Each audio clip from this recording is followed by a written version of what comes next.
All right, welcome back to the SC2L. Thanks again for tuning in, ladies and gentlemen. It is a 3-0 advantage for Team Root right now. Complexity Dignitas is gonna need some inspiration, and Bling could be that guy. He's handsome. He is he's funny. He's a good guy, and he plays Protoss. Sean, can he be the man to do it?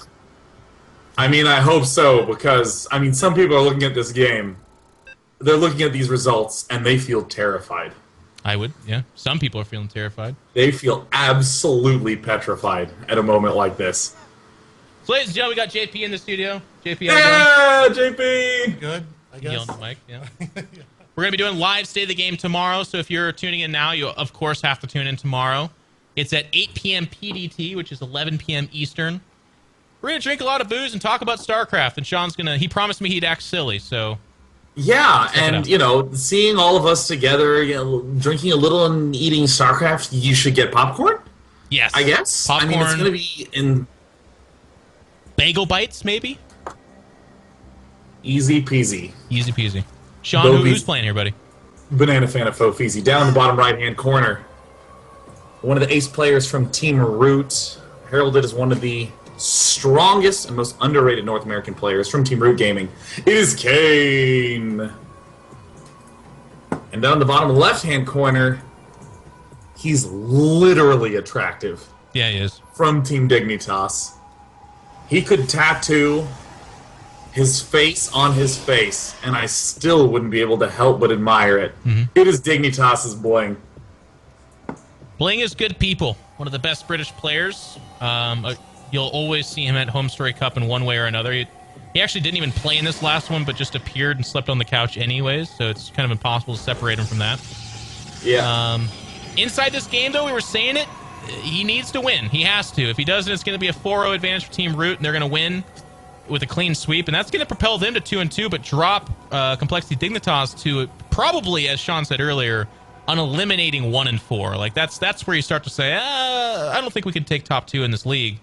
And they're fighting for a big prize purse, ladies and gentlemen. $12,000 in part thanks to your participation with the D-Link deal, but also a trip to Bucharest. Not only would you get to represent your team and play in an offline final, but you could play in the DreamHack Bucharest tournament itself, which is going to be awesome.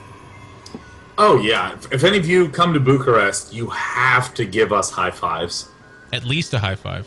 And you have to say, you have to let us know that it is from this broadcast, that you are one of the day knights who was valiantly rode out to Bucharest. Isn't that cool? Did you just read? I haven't heard that before. Is that new?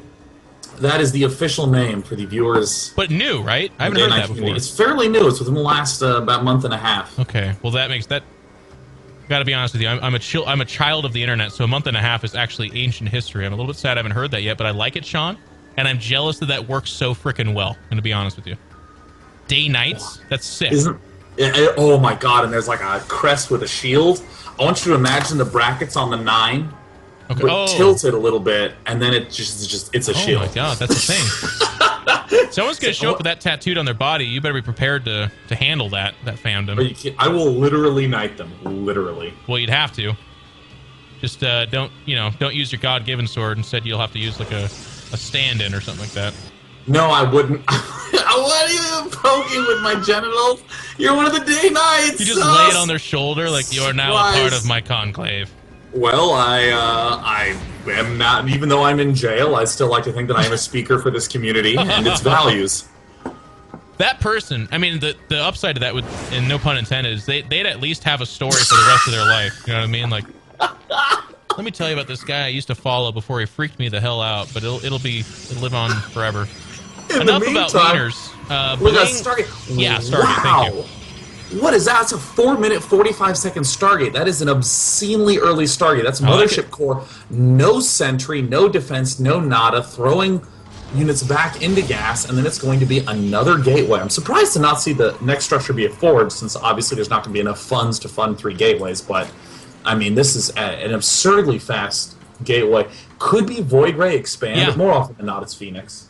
It lately has been Phoenix. I do this build myself when I want to get expand a lot, and I like it a lot, except that Kane is on top of things. Like, if this probe out here that you can see, Sean, if that drops a pylon undetected, then those 3 gateways, they don't continuously produce, but they do produce enough to support, like, a Void Ray, and that crushes a 3rd On a map where it's really hard to get a queen over there, like you can see here, there's no spread between the two. And this tumor that's dropped down is fairly early for Kayn. That's a dead third with a Void Ray and a handful of Zealots. But because this probe was spotted, that probably won't happen. And instead, Bling's going to go for straight Phoenix. And that is honestly a less timing reliant opening. It's much safer. Yeah. I mean, there's a lot of I just think that this period, like right between 7 and 8 minutes, is the most terrifying moment for Zerg in the entire ZVP game. Because, like, okay, I know Warp Gate's done. I'm pretty sure there's not a pylon, but I can't be positive because the Mothership Core is clearing out the center, as we see literally right now. Well, is he going Void Ray or Fiend? What's his tech tree? I mean, there are so many possibilities for the Protoss player right now. And, I mean, the pace that Bling is keeping up is fantastic. He needs to throw down guys fast, though. But up in Kayn's hood, he's getting his layer up. He's got his spine crawlers in production. He's looking pretty good. Well, this is going to be, I feel like this is about to be a gateway timing aided by these Phoenix. This is something we're also seeing quite often. It's a very powerful timing. Kayn has faced this a lot, though, as a lot of these North American Zerg players that Protoss players that Idra will tell you about opt for these kind of strategies quite often. One queen does get picked up here. There's going to be 3 convening on this. One of the Phoenixes is very low, and it does not get focused down, unfortunately. But this Mothership Core does have a lot of energy. It's going to have to go ahead and get rid of some of said energy just to escape. And right now it looks thwarted, but there's the Zealots getting warped in behind this. This is what makes this so strong, is it's not fast Zealots, but it's an inconveniently large amount of Zealots. Yeah. After the Zerg player has devoted so much, I mean, you even heard me say, geez, he needs to get his gas up. That's going to be late. This is 8-minute gas geysers. Well, God, if he's not getting gas, what is he doing with those minerals? He's preparing this attack right now. This is going to completely throw Kayn off. Look at this, the Queens are in the wrong position. He's going to waltz straight into the natural with all these units, and if the Queens try to step in between, he's going to lift both of them. Zerglings without speed are going to be sent back. Yeah, they don't even get the pylon for their efforts. They're just flat out called out of position. Queens are going to move over here to intercept, but if this Spore Crawler falls, all these Overlords will be left to be exposed. The Queen tries to come over here, but Sean, to be honest with you, they're just getting thrown away. They're not doing anything at all. In fact, there's 1 red health Phoenix, but that is actually going to be quite invincible. What a play from Bling. I mean, we've seen this used as a timing, but this was a strategy. He sort of read the situation, saw that this was a possible opportunity, and went for it at just the right time. What an excellent play by Bling, who now has an extremely solid lead with 1 queen on the field. Oh, and there's no Spore Crawler in the main, Sean, so at least 3 more. Oh, no.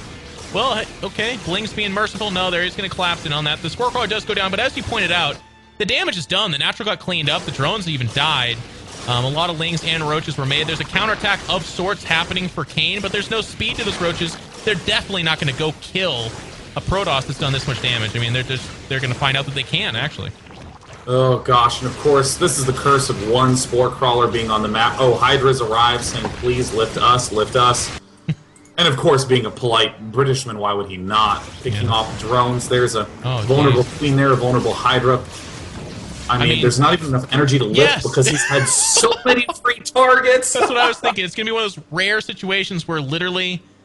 And Bling didn't pick up Lings or anything. He's actually out of energy from picking up Hydras, drones, and Queens and being quite effective with all the above. So we do see that for some people, they'll be like, what are you talking about? There's only a 4 supply advantage for the Protoss. Well, that's actually a big deal at this stage. We already have Colossus in production, and just now... Kayn is starting to produce a semi-meaningful number of Hydralisks, but guess what? Hydralisks are not what you want against those Colossus. Not by themselves, anyways. Oh, God, I mean, that's such a great point to bring up, Jeff, that, like, you know, the supply difference is not everything in this game. The supplies, sure, we'll call them even, but these are even supplies with the Zerg player having started no upgrades, with no macro hatch, with no geysers 5 and 6, not even mining from some of those geysers, with his drone count lower than he wants it to be, without any roaches, without any long-term plan, perhaps other than this infestation pit. Bling, by doing this push, is ahead in upgrades, has every single tech structure that he's going to need for the next many minutes out, and taking that critical third. I mean, everything going in Bling's direction. This push might even win. It might win, but I like it regardless, Sean. I love that even with just the 1 Colossus, he's pushing out because... This is a time where Kayn's like, hey, leave me alone. I need time to make up the drone difference and get my economy going. But instead, he's having to deal with this otherwise very potent attack. Like you said, it could just accidentally win the game. And Bling's not really committing to this, not super heavy anyways. And he's got the Mothership Core here to get out if it turns sour. So this is just good play by Bling. Just very solid Protoss play. This is great. Moving up, moving back. Taking a third, getting more gates. I mean, the typical Protoss rule at this point in time is gas goes to useful units, minerals goes to gateways. So that way, I might not be strong now, but in the future, I'll be able to warp in somewhere between 9 and 15 units at once to easily counterattack, easily respond to whatever composition you have. It's so powerful. This is like a fake supply lead that Kane has right now. Yeah. I do like the utility of these Phoenix. Like, they just went and picked off 3 drones. That in and of itself is nice, but what they did that's really important, Sean, is, and I'll tell you what, I like what Kane's doing, because one of the ways he could win this game off of 3 bases is just to simply abduct the Colossus and catch Bling with his pants down. If he just was like, you know what, I'm so far ahead, I'm not super worried about scouting, and then all of a sudden those Vipers catch him off guard. But these Phoenix even saw the Morphing Hive, and he knows after seeing Roach Hydra exactly what's to come. So Bling, there's the Templar Archives. He'll have feedback. He has all the necessary tools. I think that's a really nice, counter answer you bring up. The very, very fast Viper in this spot, because I mean, if you're in like Mid-Master League, it's just a cesspool of counter all-ins. That's the entire response. Oh, I'm behind. Well, I guess Roach Hydra blast down the front. But Kane following this up by saying, okay, well, if you are pulling this play, you're probably going to be a little bit lower on the gateway count. Right. You're probably going to be a little bit lower on the core army composition. If I can just Viper snag the key units, that's how I can swing up ahead. And of course, we see Kane. We even said he doesn't have a macro hatch. He's not even going for a macro hatch. He's going for the extra hatchery at the expansion. So he's not trying to win with an overwhelming amount of units. He's trying to win with a nice timing that relies on the gas that he does have. Yeah, I mean, it's one of the only ways I feel that Zerg could potentially come back. Like, you don't show up with 20 Corruptors and just kill the Colossus, because all of a sudden, with how low your econ was prior to that, those Corruptors are then useless after they kill the 3 to 4 Colossus, and your ground armor is actually weaker than the Protoss. But in this case, even behind an upgrade, if Kane can abduct these Colossus, he will have the better army. There's 2 getting tugged there, and both go down. Oh my god, they go down so quickly. I mean, Kane needs to pull back. What are you doing, Kane? Yeah. Get out of there. Go, Kane. Kane, it's not worth it. Kane had the advantage. He's starting to consume these Spore Crawlers. He's darting in. He's dealing a lot of damage, but he doesn't need to take this engagement. Even if he does win this, he's losing so many units. There's his 3 Colossus leading at the front.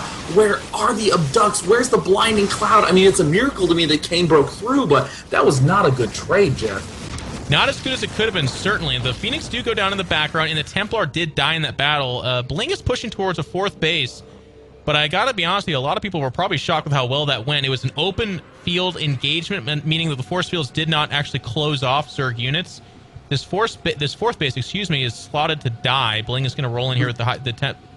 I'm eventually going to get to it after Hydros and Templar, the Zealots. And Bling needs time, because as you said, it wasn't a great trade, so Bling's army of ineffectual numbers of Stalkers backed by almost an equal amount of Colossus, it needs Templar, it needs Zealots, it needs probably even Sentries. This is a bad spot to be in as Zerg. You just lost your key 4th base. I mean, if you're cutting the macro hatch, you better have a damn good reason. Yeah. And now that 4th base is gone, your damn good reason is gone. So now you're just sitting back with no macro hatch. You have the impressive 1-0 upgrades. Yeah, he's got 2 just now started, but that shouldn't see the light of day. We've got a maxed out Zerg. He's going to put it all on the line. Some more Zealots going down inside the main base, and quite frankly, the warping idea is always a good one for the most part, but right there, they actually didn't do anything. Excuse me, Kane was ready for it. So let's talk about this from this way. If Kane can get another mid-map engagement where he does abduct 3 or 4 Colossus, Bling could lose this game. I'm going to be honest with you. There's no force fields here. He doesn't have a gigantic army. He's got 5 Colossus, but if those Colossus get abducted, Sean, we could see a Zerg victory somehow. Oh, I mean, the Storms, though. Close call. The Storms do some massive damage. There comes 1. And there's not much else. Kane is banking a lot on this moment, but I mean, easy peasy micro. Very straightforward. I mean, Colossus are going to get trampled at the feet, but most of this, not most of this, but enough of this was Hydros, which are very squishy. So 3 of the 5 Colossus do go down, but Kane says, you know what? That ain't enough. The Zealot Harass was too much. Fourth base dead. No real tech behind it. Kane taps out. So Bling, with the much-needed point, it goes from donut to 1 on that board. Complexity Dignitas with a little bit more life, which means we get to see Vipro versus Cats. Sean, what'd you think? Once again, I'm surprised to see Cats out. I mean, we don't have a Sage, we don't have a Yu-Gi-Oh! And Cats is not reputed to be, the strongest player or one of the top-tier players on Root because Cats has been doing a damn good job accumulating amazing players. So I'm kind of surprised to see him out there, which can really only mean that he has something up his sleeve. I don't disagree with everything you've said, but I do feel like Cats is an interesting character in the sense that I have seen this guy make deep runs in tournaments, and I've seen him beat really good players. Certainly not consistently, and a lot of that is, as you said, because, I don't know, this guy owns a company and runs a team, for Pete's sakes. Like, that does take freaking time. But I kind of like the idea of Cats being the old school, like, Panzer general that rides out into battle as well. He's not back in some war room. He's the guy with a battle axe and a flag sitting on top of the most badass tank in the battle, and that's Cats. He still leads by an example. So he's Napoleon. Yeah, he's Napoleon. Well, yeah, okay, that could work. He's gonna need it though. He's got Vipro. Vipro has been pretty damn good in the past. Now recently, well, not that recently actually, but going from Cronte 3D to Team Complexity, he's one of the better Swedish Protoss players. And Complexity Dignitas once again getting that life breathed into their sails by the gracious and lovely breath of Bling. The torch is being passed on to Vipro, though. He needs to win. So we're going to do a quick commercial break. When we come back, it'll be another PVZ. Don't go anywhere.